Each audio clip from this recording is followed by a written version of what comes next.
Thank you so much for being here today, Jesse, and congrats on the success of Nutrl. Thank you. Thanks for having me. So what inspired you to start a skincare line in the first place? Well, you know, my mom got me into skincare at a very young age. I had acne as a teenager, like many of us do. I actually had a reoccurrence of that acne in my early 20s when I got into the entertainment industry. I took Accutane back in the day, which, you know, isn't the best drug to be taking for your skin, but because I was dealing with that, you know, I gained a certain knowledge about various different products and different topicals, which were effective, which were not, you know, ingredients like glycolic acid and hyaluronic acid. And then cut to, you know, 20 years later, you know, I'm 40 years old and I'm being asked all the time about my skincare routine. People complimenting my skin, saying, "Oh my God, you have such beautiful skin." I was like, "Well, I didn't always have such great skin," and then it kind of clicked. Like, hey, maybe I could develop a line. You know, maybe this would be an authentic extension of my brand. And here's Nutrl. How long did it take to develop? It took 2.5 years Wow. to formulate the products and develop the brand and bring it to market. Luckily, people seem to trust me as someone who's developed a line. I mean, I do have a lot of knowledge about skincare. I've been gifted every product under the sun, you know, and I've taken the things that I felt like were effective, you know, for me, and discarded the rest, you know, and developed a very simple, gender-neutral line that has no silicones, no parabens, no fragrances.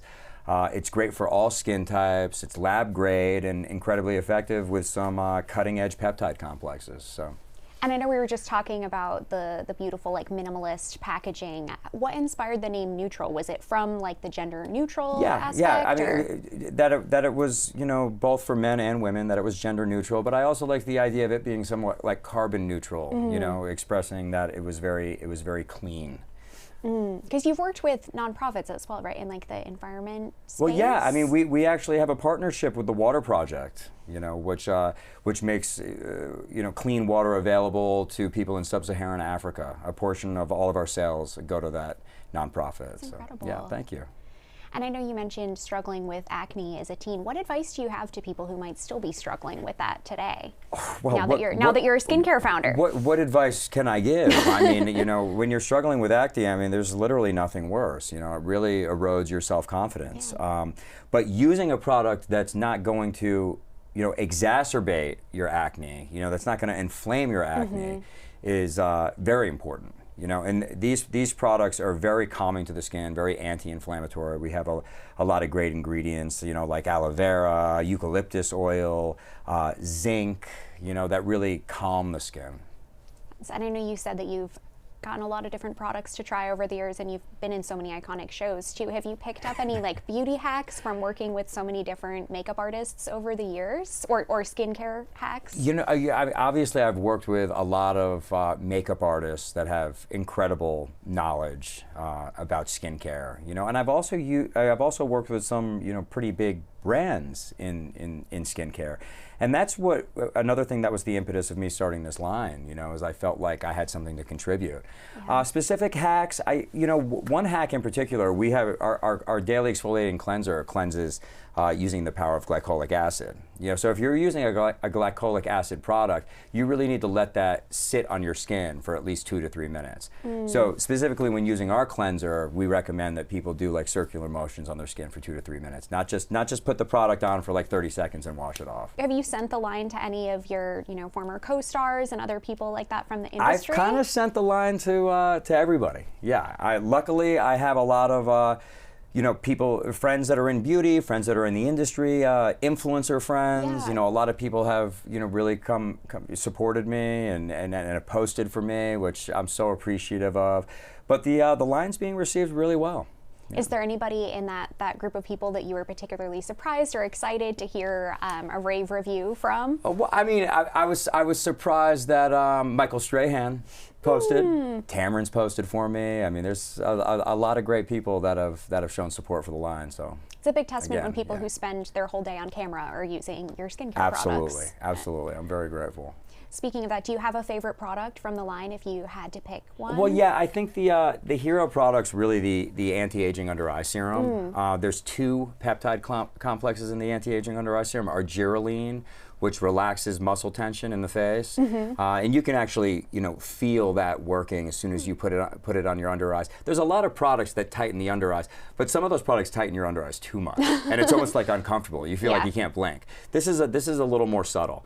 We also have another peptide complex called Nutrl 3000, which is a cell signaling peptide.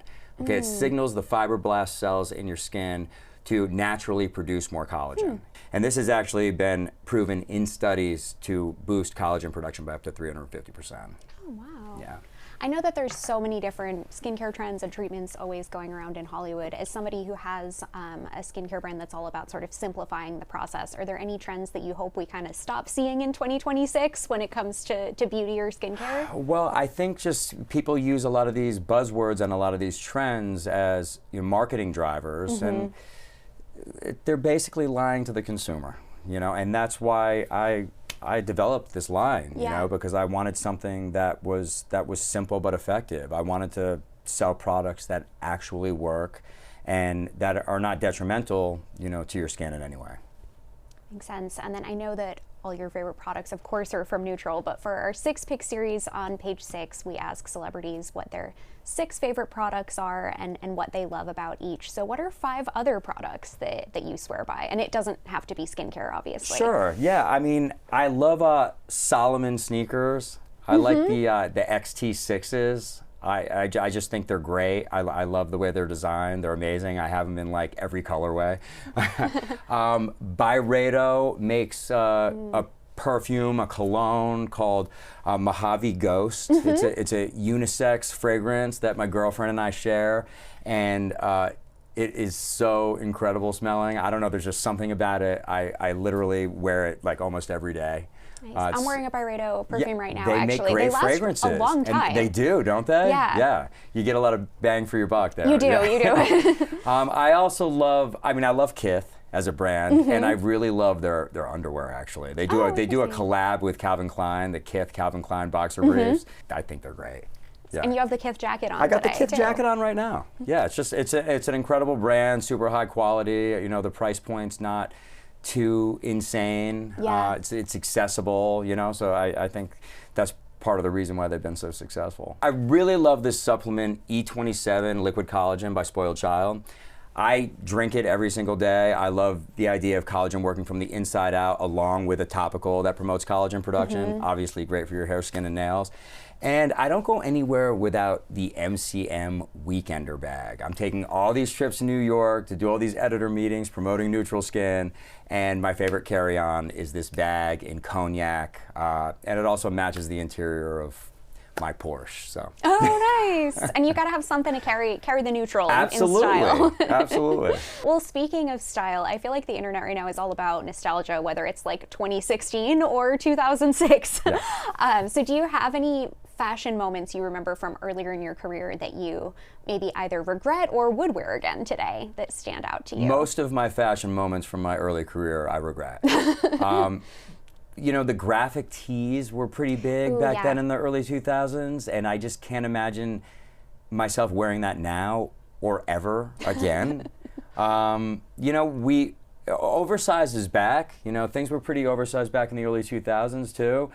But hopefully we're kind of coming to the end of the crazy oversized trend, because I think a classic fit, is a little more flattering. Makes sense. And you have been in the spotlight a while, so I'd love to ask with the skincare as well, how has it been sort of growing up in front of the camera when it comes to like Hollywood's impossible standards that they have for everyone? How has your beauty philosophy kind of evolved over the years? Yeah, it's a lot of pressure. Not only just keeping your skin clear and fresh and trying to look youthful, but also staying in shape. Especially as I've gotten into my 40s, it's a little bit more challenging. So I've tried to figure out some different fitness and health and wellness hacks that can help me achieve my goals. And honestly, I think I'm really in the best shape of my life right now. But it's been a lot of hard work, that's for sure. No, well, you're truly ageless. The skincare, you're like glowing in the studio lights. So, do you have any big goals for Nutrl in the new year that you can share, or for yourself and other projects? I have some huge goals this year. One of which is, you know, really growing this company. It's definitely a labor of love.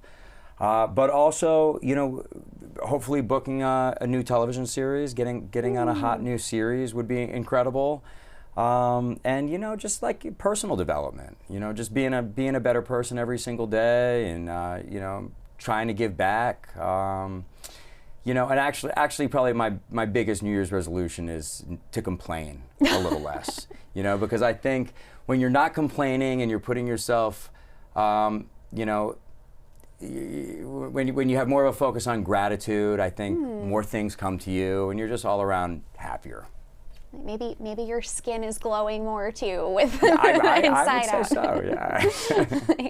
Speaking of the TV projects, I know I was listening to a podcast interview you'd done to prepare for this in like 2024, I think, with Tori Spelling, where you were talking about what you would envision if John Tucker Must Die had like a reboot or a sequel. Have there been any updates on that front that you're able to share? Honestly, not really. I mean, there is a script, and it's over at 20th Century Fox, and I've read the script, and I think it's pretty good, you know, and some of the original cast members, including myself, have come forward and said we'd participate, but hasn't really gotten over the finish line just yet, but who knows?